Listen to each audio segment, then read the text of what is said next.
Good morning, good afternoon, and good evening to all of you who are joining us from all over the globe. A warm welcome to this exciting pre-summit session organized by the youth. You can give a round of applause to all the youth from across the group who are making this happen. So give a round of applause to the youth. Thank you, thank you, thank you. This is really a youth session. I love the energy that we're already exuding. My name is Victor Mugo. I come from Kenya. I am from Nourishing Africa and the co-chair to the Youth Liaisons Group. And for all those who are asking what the Youth Liaisons Group is, the Youth Liaisons Group is a self-organizing group of young activists and network engaged in the Food System Summit process. And fortunately, I'll be your moderator today.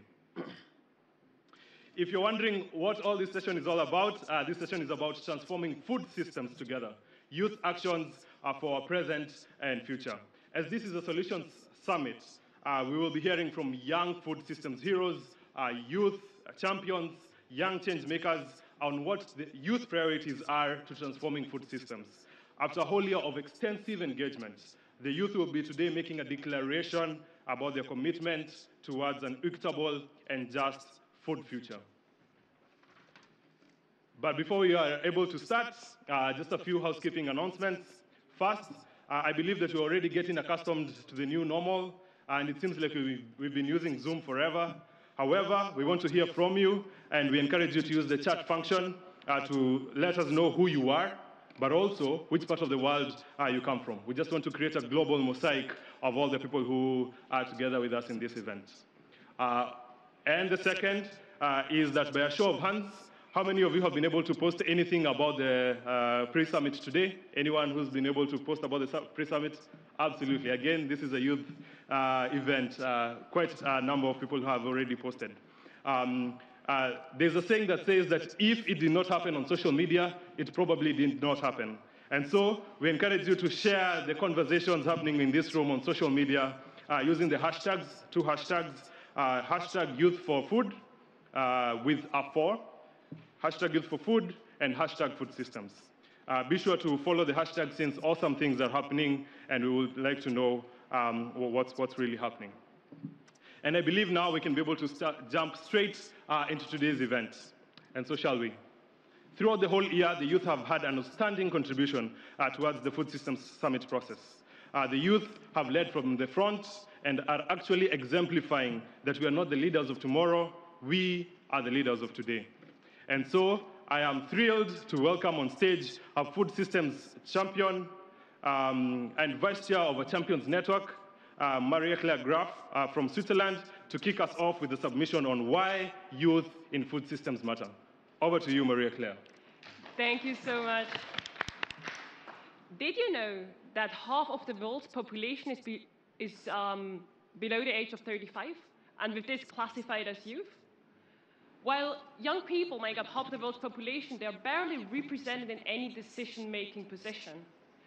Young people have been calling for systematic transformations instead of incremental changes. Young people have been going in the street and trying to engage with governments, have been engaging and putting up projects and doing everything they can. Yet, we still need young people sitting at decision-making tables. That's why we have been engaging throughout the whole of last year with the Food System Summit and set up really role model structure. We had, as already mentioned, a champions group of I think, 10 champions in the Champions Network. We had a vice chair in youth. We had in every action track a vice chair from young people, so we could directly feed into the substantive of the summit. We had the youth liaison group where we could engage with young people outside of the food system structure. It's a self-organized group with over 100 youth networks. We had regional youth focal points to ensure that all the regions are taken into consideration. We have been holding over 100 independent youth dialogues. We had a global youth dialogue. We had also, with the Deputy Secretary General, Amina Mohammed, we also had a follow-up with her to talk about our priorities. We had pre-consultations, we have been participating in many online consultations, we also have been joining many of the national member states, and we also have a youth-led global pledge, Act for Food, Act for Change. We are very proud to say that we have been engaging throughout the process with 10,000 young people directly and many, many more indirectly. So you can truly say that this statement we're going to present here today are coming from a lot of people from various backgrounds, and we really try to represent as many youth people as possible. So meaningful youth leadership was really at the heart of this summit. Nevertheless, this is only a step, and it's not ending here. What we need is to have a follow-up to ensure that young people are not only here at the summit, but also that we then really implement this action. We are going to outline our priorities we collected throughout the consultation with over 10,000 young people, but we need all of you to ensure that we can actually implement these actions. Because as mentioned, yes, we are half of the world's population. Nevertheless, we are almost not represented in any decision-making position. And young people, yes, we want to be there, but do not talk about us, involve us, do things with us together. So we urge you to take these priorities, take them home, and see how you can implement that with us and not without us. Thank you so much also to our partners on the Food System Summit who put a lot of effort into making all of these structures happening. And this is honestly the first summit I've seen youth leadership at the heart of the summit itself in decision-making positions. And I'm really, really hoping that this can serve as a role model for future UN summits. But with this, I'm handing back to Victor. And again, nothing without us, but with us. What an incredible way to start this session. Pretty inspiring, Marie-Claire. Thank you so much for your powerful submission on why youth in food systems matter. But I really liked your comment on this has been a breath of fresh air.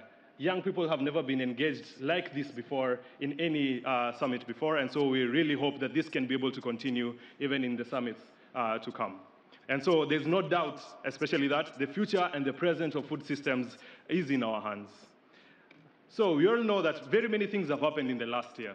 And in this youth movement, I think it's good to just reflect on the youth engagement process within the Food Systems Summit.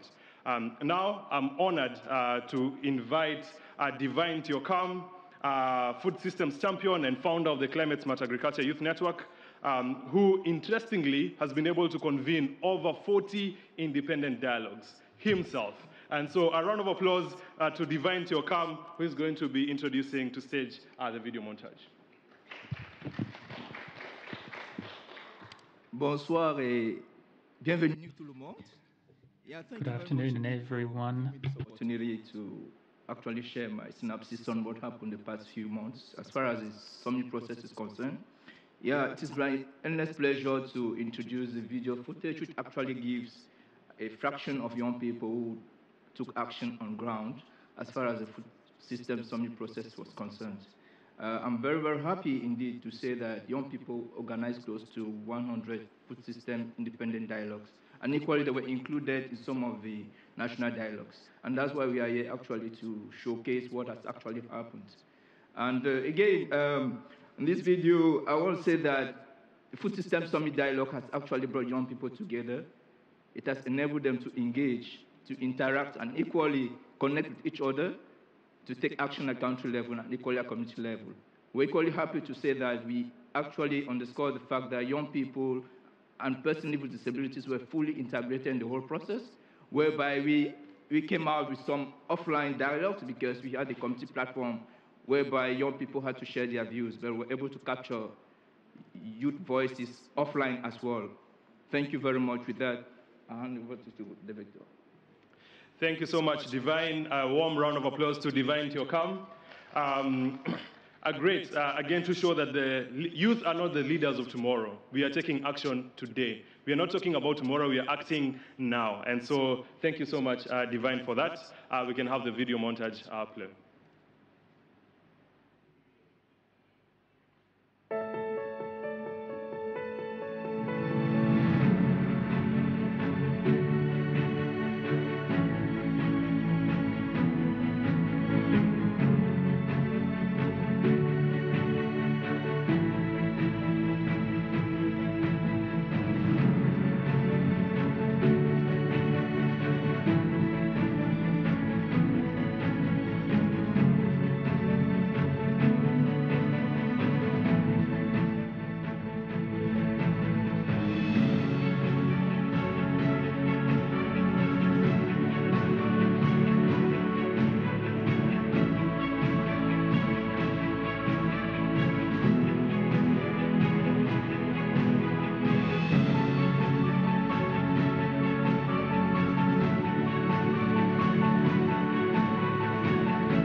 Thank you so much. And again, I reiterate the point, join us as we transform food systems together. And so a warm round of applause to the young people who have been able to participate in this process. A warm round of applause. Thank you so much again. I really like the enthusiasm in this room. Just shows that this is a youth session. And so we appreciate all the hard work that the youth have been working behind the scenes. And we appreciate all the partners that have been able to participate in this process. We couldn't have done this on our own. We want to thank especially the World Food Forum, powered by Global Youth, and very many other partners that have been able to support the youth in this process. And so to the audience here, but also those who are watching us across the globe, are you there and you wish to join us as we transform food systems together? And so I urge you to hop on to www.un.org/food systems to join the summit dialogues, to join the summit community, and also to become a food systems hero. And we will be so honored to have you on board. And now, the time that we've all been waiting for. There's a saying, especially in the indigenous community, that says, if you want to deal away with a weed, you do not just snip it from the stem because it's going to grow back again. You have to pull it by the roots. And I think this is what we need to do. Our food systems are failing for our health, are failing for our environment, are failing for our livelihoods, and especially are failing for the youth. And so we need to do the exact same thing, create a fundamental turnaround. And the youth have already spoken and said what they need to see change. And so joining me on stage right now are 5 young change makers who will be presenting declarations of youth priorities and commitments towards a better food future for everyone, everywhere. And so I'm thrilled to welcome on stage Lana, the Action Track Vice Chair, who will be kicking us off. So over to you, Lana. Thank you.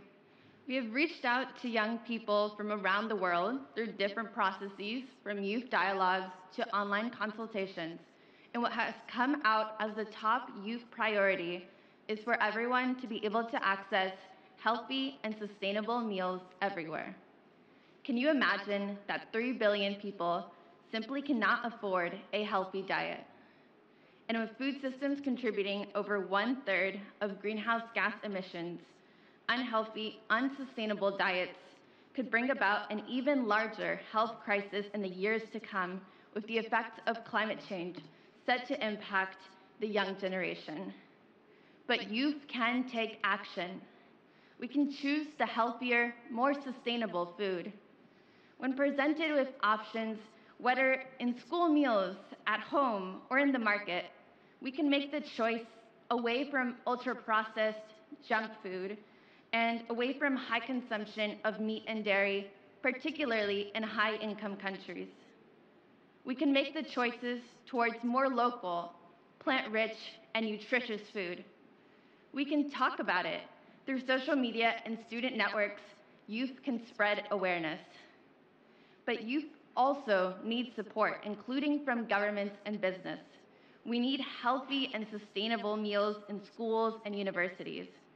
We need bans on advertising unhealthy, unsustainable food, and we need advertising of healthy food instead. We need increased access to science-based information on healthy and sustainable food through quality curricula. And we need mandates for transparent and accurate labeling that reflects the true nutrition content and environmental impact of food, so youth can make more informed consumption choices. A good start would be for summits such as this one to serve healthy, sustainable food instead of the meat-heavy catering that we have been seeing. In addition to consumption, young people can take action by growing food for ourselves and our communities, such as through community gardens. I'm thinking of Denaya, Youth Vice Chair, and ensuring access to nutritious food, who truly impacted her community as a secondary school student by growing a garden of healthy food. Youth are taking action, and we can achieve a lasting impact on access to healthy, sustainable food with the support of government and of business. This includes to shift subsidies and tax incentives to supporting local growers and agroecology, as well as affordability of healthy food. And this also includes to ban factory farming, which harms the environment and competes with local sustainable growers. We invite your partnership today to turn youth momentum into policy results as we look forward to the September UN Food Systems Summit and also the November UN Climate Change Conference, or COP26, where there is also a crucial need to address food consumption and production. Thank you. Thank you so much, Lana. The youth want access to nutritious food for everyone, everywhere. And now we'll go over to Lagi, who's going to be joining us. If we can have Lagi.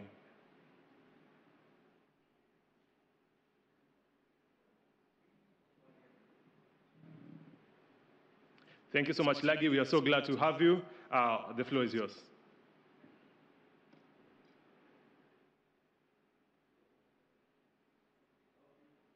Thank you. I hope you can hear me.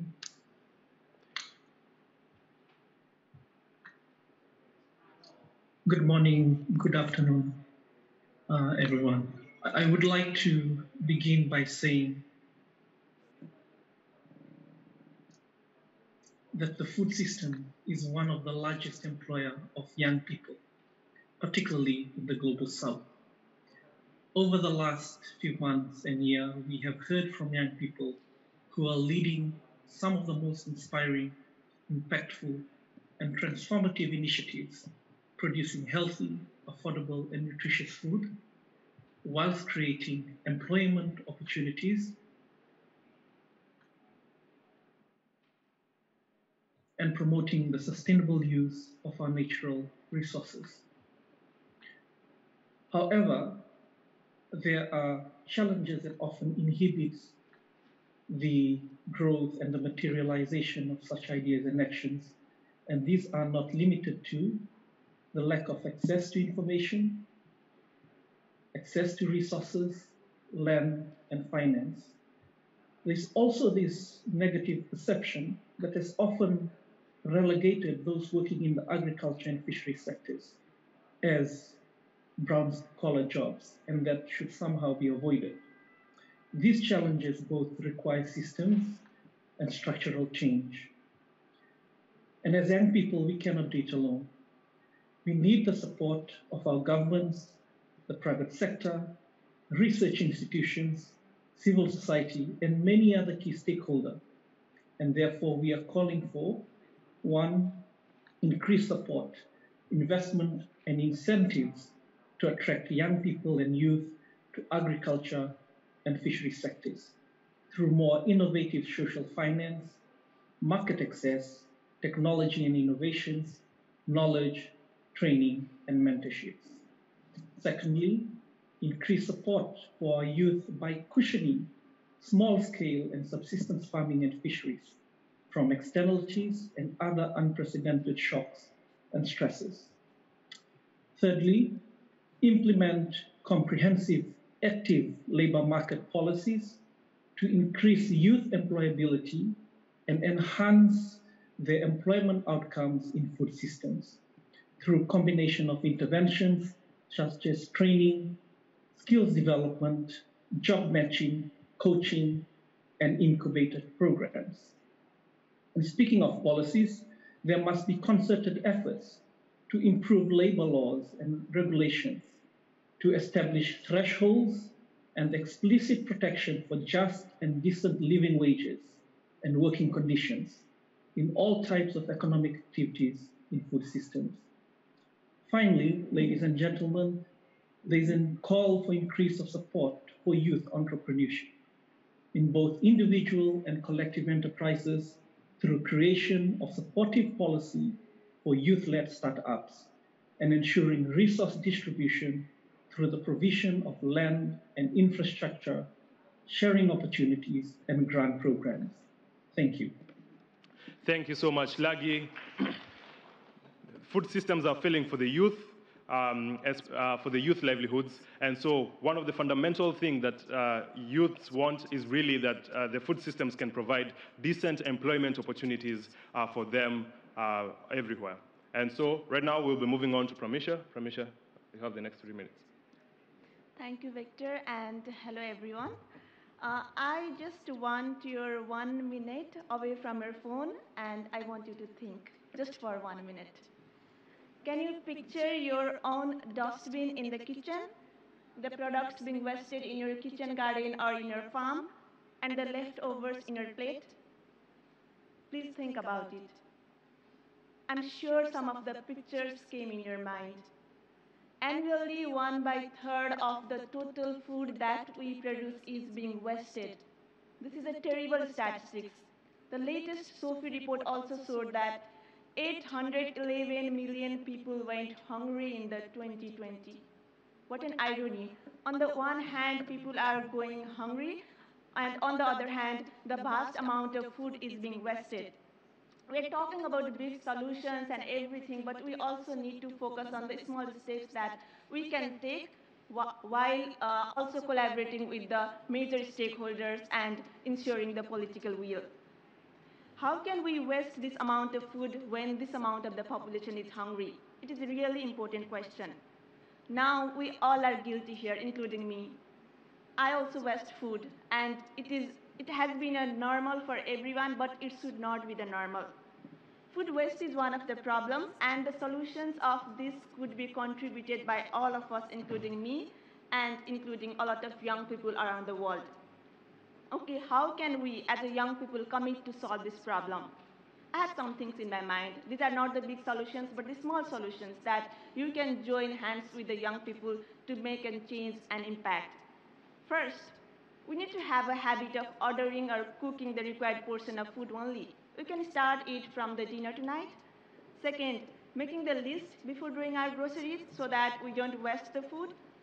Third, doing composting, which is really a cool idea to engage in the garden and to engage ourselves out of the computer. Fourth, advocating in our institutions or schools to make a platform that can take the surplus food and donate to the needy communities. Fifth, simple, advocating these solutions on your platform and within your network. These are the solutions that we can all think of and we all know, but we need a wide cooperation for this. We know that it is very common to have surplus food in gatherings, and if we don't want to throw that food and instead want to donate, where is the platform? That is the main question. Thus, local governments and central government as well as other stakeholders can help in this by implementing the policies that would donate the surplus food to needy communities. Similarly, there is a greater need for investment in climate-friendly cold chains so that food produced in the garden could not be wasted in the value chain. The second thing, formal, informal, and non-formal institutions can play a great role. Institutions should educate about the food waste and loss issues to all its participants and not only to the students, but also with its staffs and other members. Supermarket is a key stakeholder. Supermarkets must reconsider unnecessary high food standard specifications to assure that food is not wasted due to expiration dates. Here, in this important moment, I want to place today that I won't throw away edible foods and will use the above solutions to fulfill this place. And I will advocate this on other platforms too. I would like to invite you and other youths to join me in this place. Thank you very much. Thank you so much, Pramesha. It is a global tragedy that very many people are going hungry while we waste about a third of all food that is produced. The indigenous youth are very important to food systems. They provide a new way of thinking. They have been doing things for millions of years. We have veered from them. Let us hear from them. Over to you, Jessica. Dubat Iquindo, Sta'i Sna'i. Como joven indígena mixteca, presidenta del Caucus Global de Jóvenes Indígenas. As a young indigenous person and as a food champion, I send my greetings to all of you, brothers and sisters, representatives of countries. I welcome my invitation to this panel today. We have worked from local, national to regional level to arrive here. As young Indigenous people, we have had to talk together, consult amongst ourselves, as our peoples have always done. And we've had the Indigenous Youth Forum established and the global Declaration on Sustainable and Resilient Food Systems.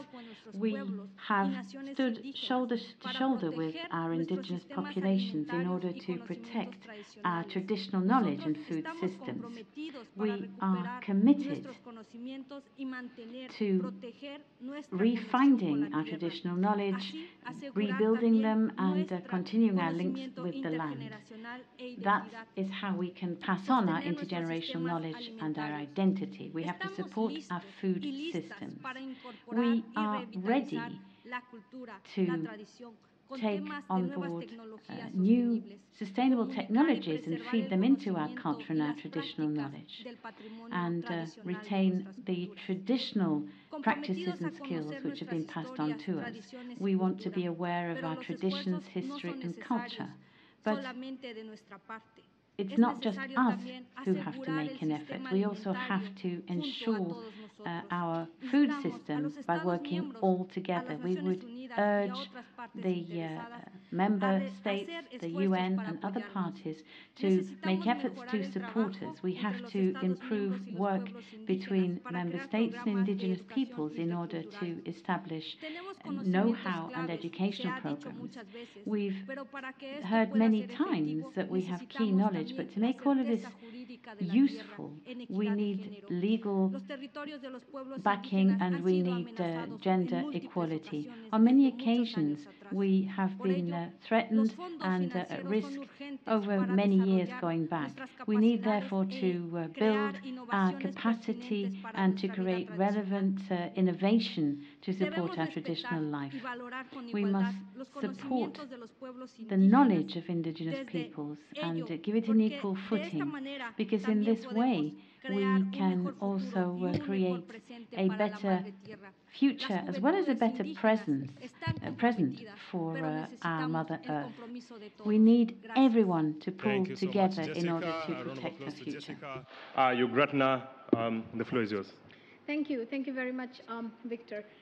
Specifically speaking on climate crisis and food systems, everyone here knows, everyone loves to talk about climate change. I mean, I think we all every day talk about climate change. The UN loves to talk about climate change, of course. We are all aware of the findings of the IPCC special report on 1.5 degrees that was launched in 2018, and the need to urgently mitigate emissions, help vulnerable communities adapt, and make financial resources available.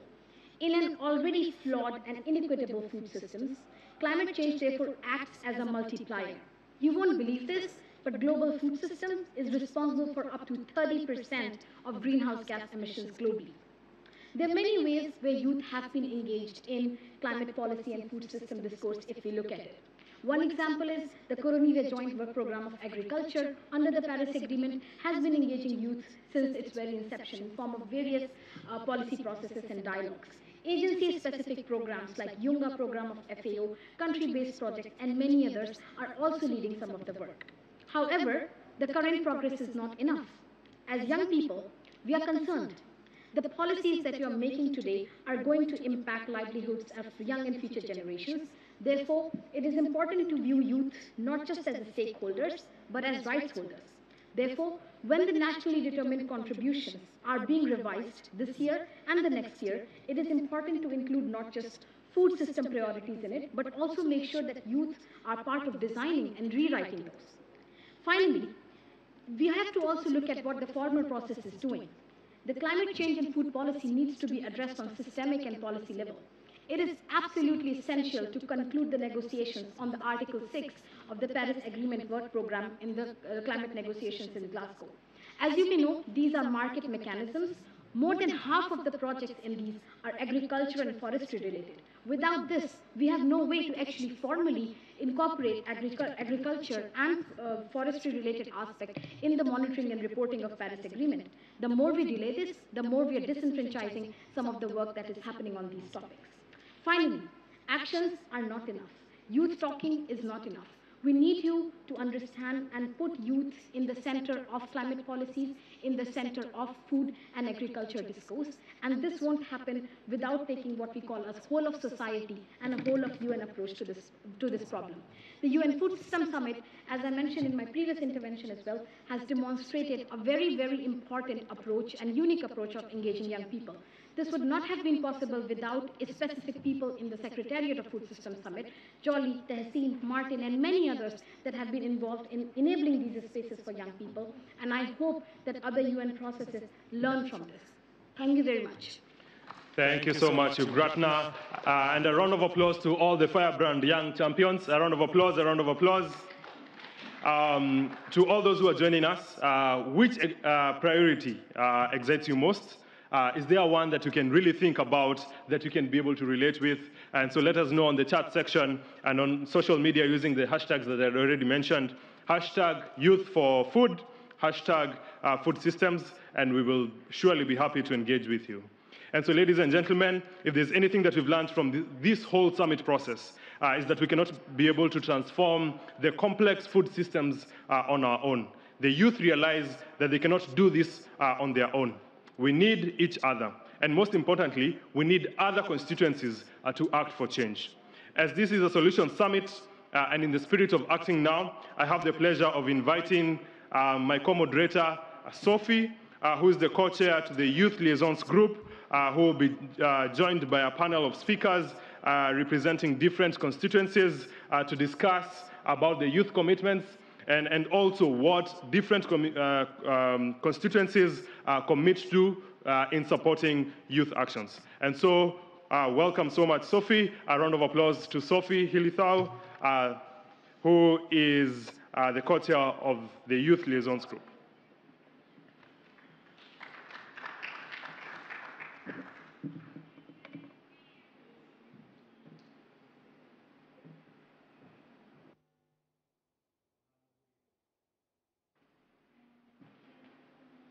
Thank you so much, Victor, and the incredible panel. I will also ask my fellow ministers and business leaders to also join me up here right now. So, young people are often mentioned in speeches, but we're not often shown up for and supported.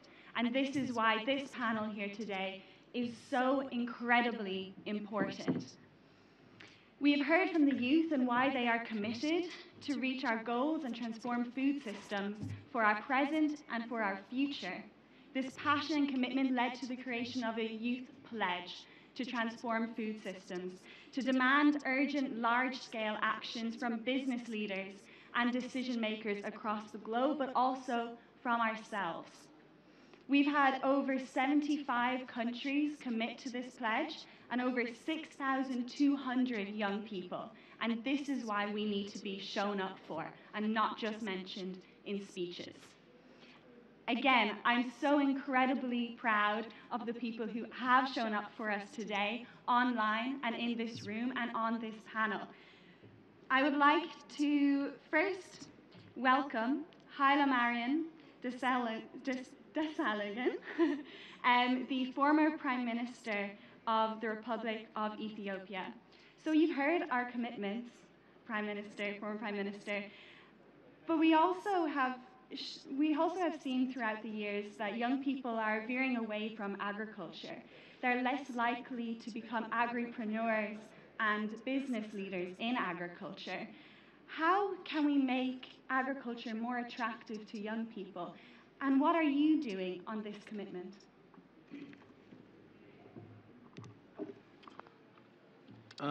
Thank you very much, Sophie. I think I'm very much happy to be amongst you today. Say goes that it's very difficult to teach an old dog a new trick. So we need you as young people because changes that are taking place are very dynamic and you need to innovate.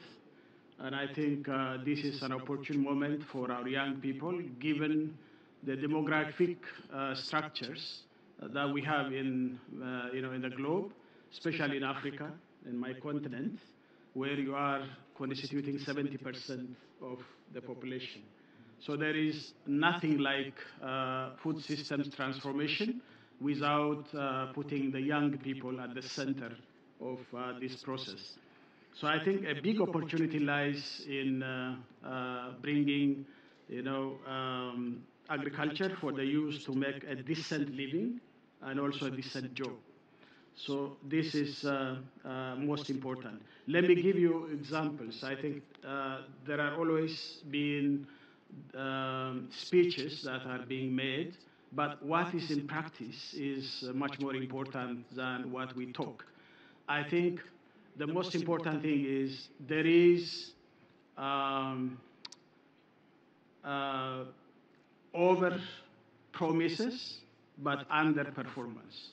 So we have to be very careful in assuring that we deliver on our promises. I think the landscape and the whole ecosystem of business for the young people is not conducive. We have in Africa a forum called Agricultural and Green Revolution Forum for Africans. And we have in this forum, and throughout the year, between forums, we have a program called Generation Africa. These young people, I tried as the chair of this forum, I tried to engage our young people in Africa. The first issue they raised was there is no conducive environment for the young people to engage in agribusiness and agricultural production, and therefore we need to address those issues. So I think the problem is that we have binding constraints in all the systems that has to be addressed. So government should be at the driving seat in making a conducive policy and incentives that bring young people into the agribusiness and also in the production system. I think this is the basic thing. So then I asked these young Africans, what can you do then? So they came up with solutions themselves. We have to engage them, and they are innovative, and they will bring their own solutions, but the government should, see that there is a need for policy to address their concerns. In this regard, I think the first thing they mentioned is we need to map the situation on the ground. I think rather than talking about theoretical issues, but talk about the real problems on the ground and solve those problems throughout the course that might need changing regulations, bills, and sometimes also de-risking mechanisms that help the young people to come into agribusiness. So that landscape is a necessary condition for the young people to come. That frustrated them. I'm not talking about what the government thinks about the young people, but I'm talking about what they say, what happened. So we have to have a listening ear to the quest of the young people, and I think that's the main issue. Yes, I think that's really, really interesting, because I think what we found from the launch of the United Nations Food Systems Summit was that once that landscape was created for young people to take part, they did, and they wanted to take part. And having Generation Africa, Dr. Martin Frick, do we have a Generation United Nations Food Systems Summit?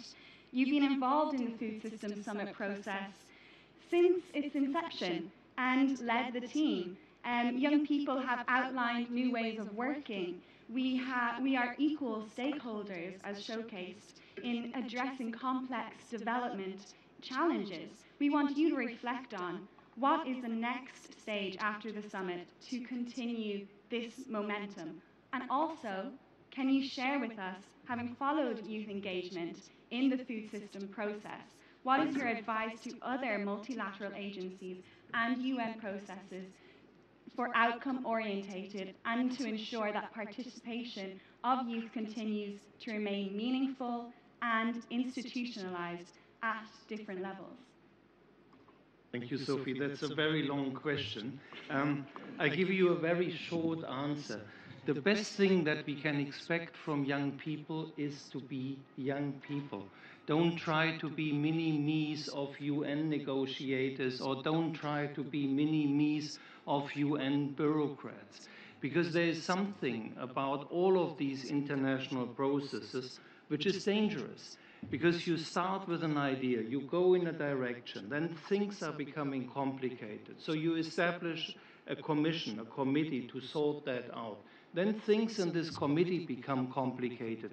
And you build a subcommittee, and the subcommittee is getting complicated, and you have 3 subcommittees. So then you have a working group, and the working group comes out with a roadmap. And before you know it, no ordinary person has any idea what you're talking about. What we need young people for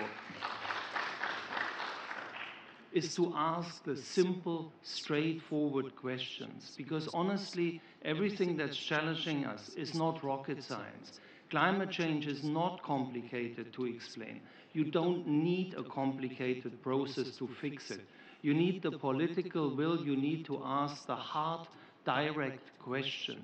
And if somebody is not answering or you don't understand the answer, ask again in the most simple term, so long until you have an answer.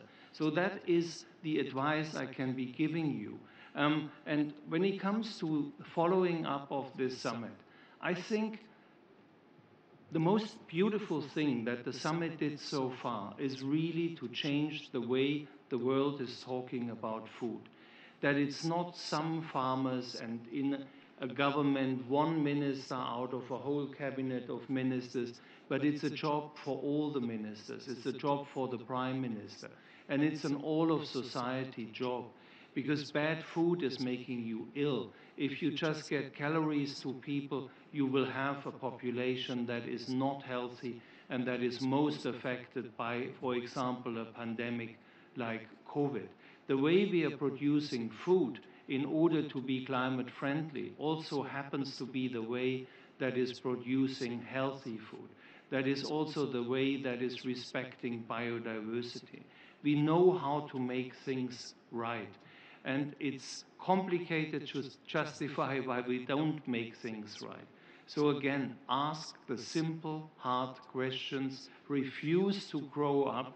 I'm 55, I'm still trying to refuse to grow up, but insist on the simple answers. Don't be compromised by a process you want to influence. Go in with this energy and keep that energy and keep the simple questions.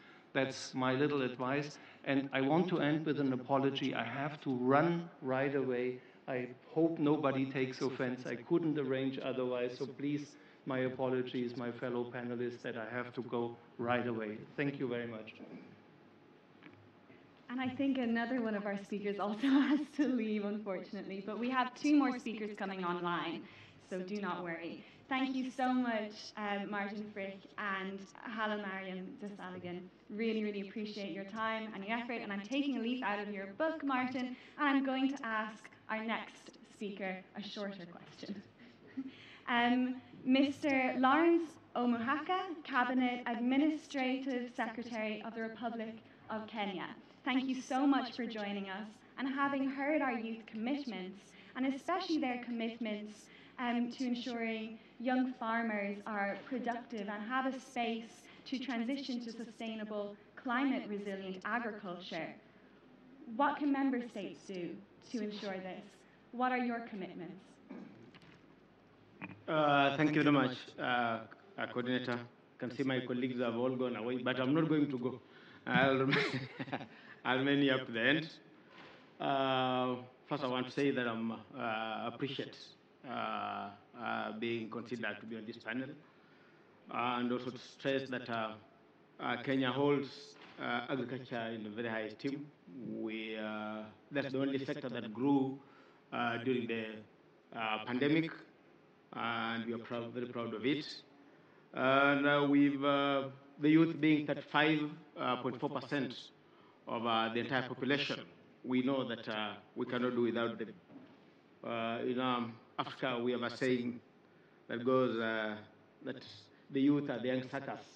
that will grow into full bananas, and we can't do without them.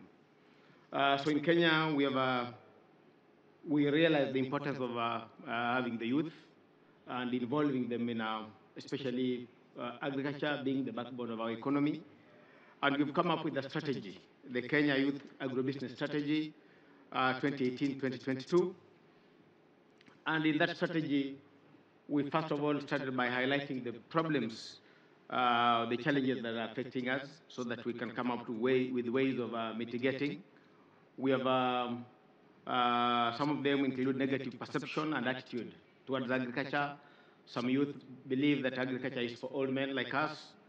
Limited access to financial services. Some of them are just leaving school and they do not have money to take part in agriculture. Inadequate skills, limited access to land. The old men still believe that the title deeds belong to them, and even if you want to do something, they'll tell you no. So there are a number of challenges that are affecting the youth.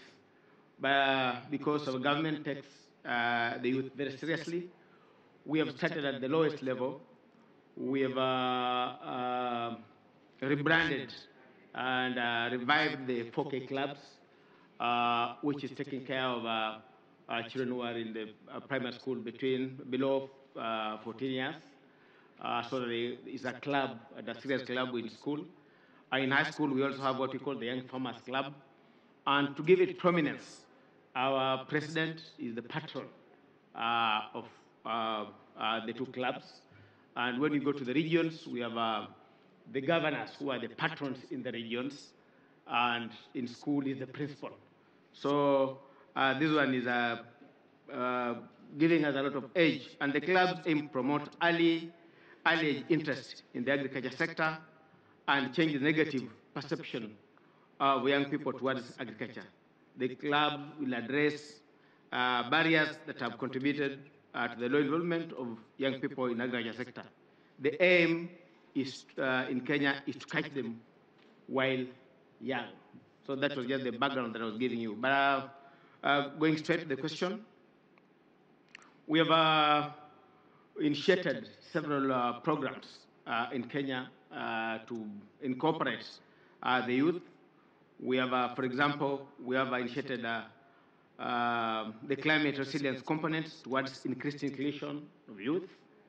We also have the National Agriculture Rural and Inclusive Growth Program, which also involves the youth. We have the Kenya Climate Smart Agriculture Project, and many other programs that are assisting us. So we are creating common communication, digitization platforms where we have apps where the young can be able to participate. You know, I had one of your colleagues say that if it's not on WhatsApp, then it's not, if it's not on the social media, then it did not happen. So we are including the digitization so that we can involve the youth more. We're also getting more organized, put the youth together in associations. We have what we call the cooperatives, where youth are put together so that they can be sponsored by the government to take care of various projects. We also have empowerment skills, where the youth are trained and involved in programs that enhance their participation. We also have what we call the youth fund to help finance youth programs. In the end, it is important to connect with the youth and moving from talking about them and continue participating in these fruitful engagements and endeavor to scale up working models, experiences, and lessons learned. Once this is done, youth can become the champions for increased food production through environmentally and sound methodologies towards net zero impact on agriculture sector. So we take the youth very seriously when it comes to agriculture issues. Thank you very much. Thank you so much, Mr. Lawrence Omohaka. I think before you entered the stage, you told me that you were 18 and that you are young at heart, and I can really see that the Kenyan government is young at heart in the way that it does incorporate young people. And now I'm going to introduce Miss Henrietta Fore, Executive Director of the United Nations Children Fund, UNICEF. Miss Fore, we are delighted to welcome you. One of the key priorities for youth is ensuring that everyone should be able to access healthy and nutritious food. How can UNICEF support the youth in this regard?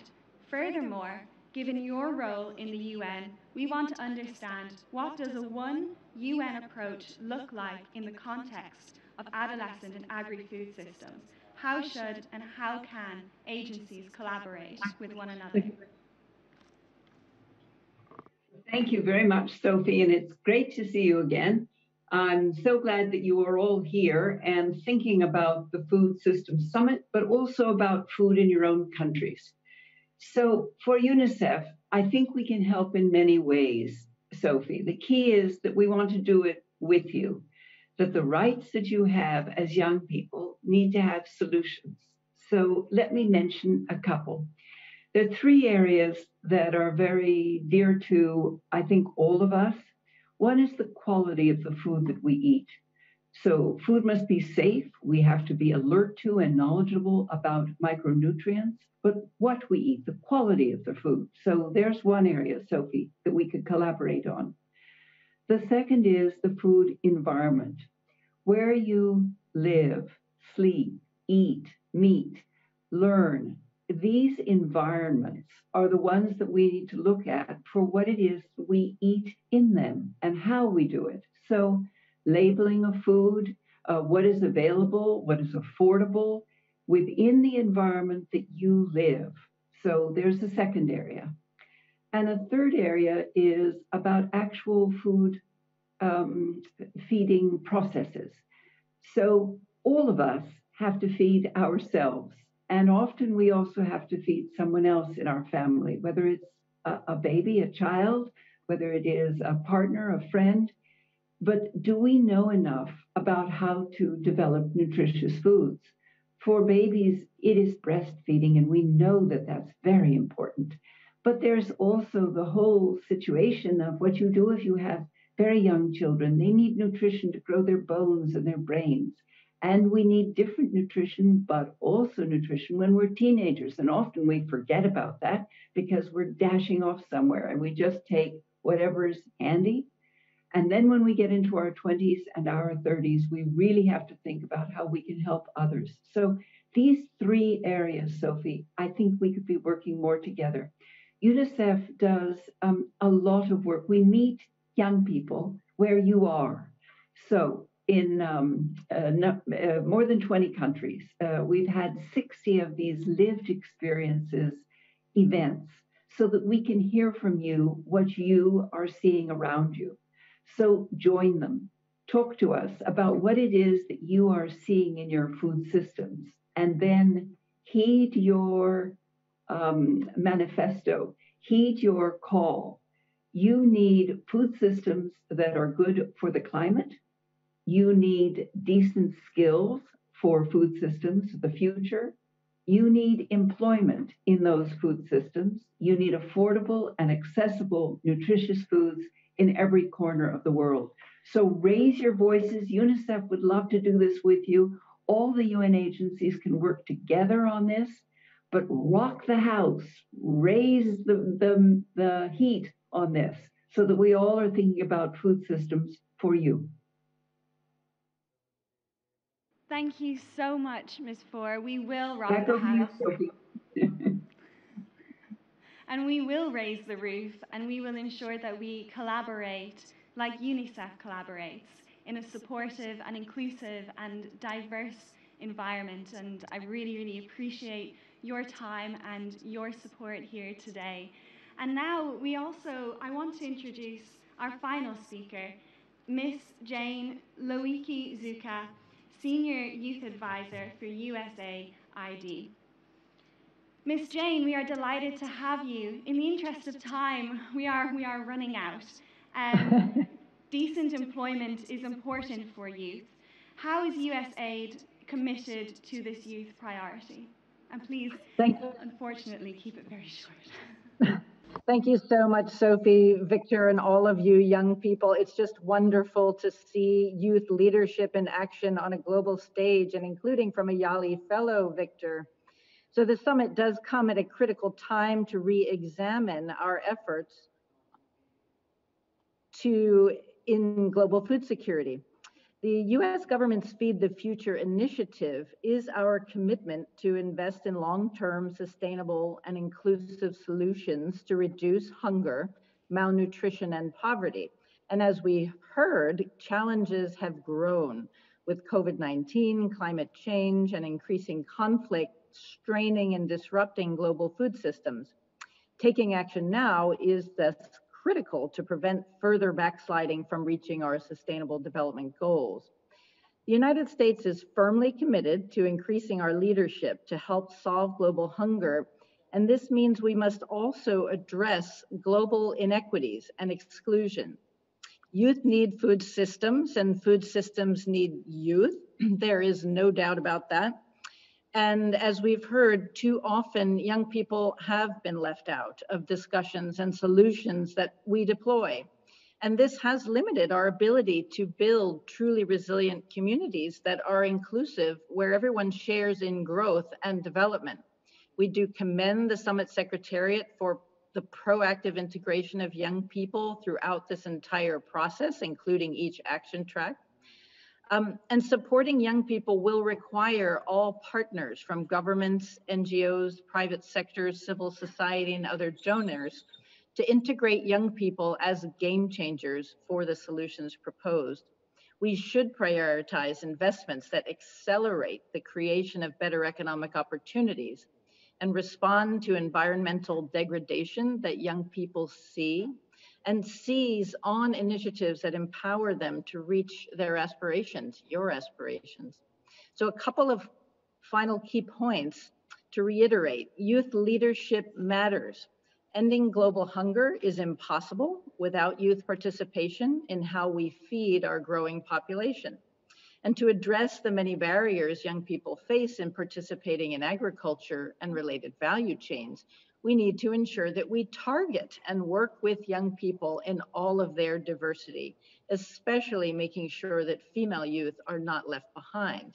So with regard to new technology adoption, for example, we must target young people so they can actually use the new innovation. And in our programs, we see that young people are often more willing to try new approaches that can lead to higher productivity and better nutritional outcomes.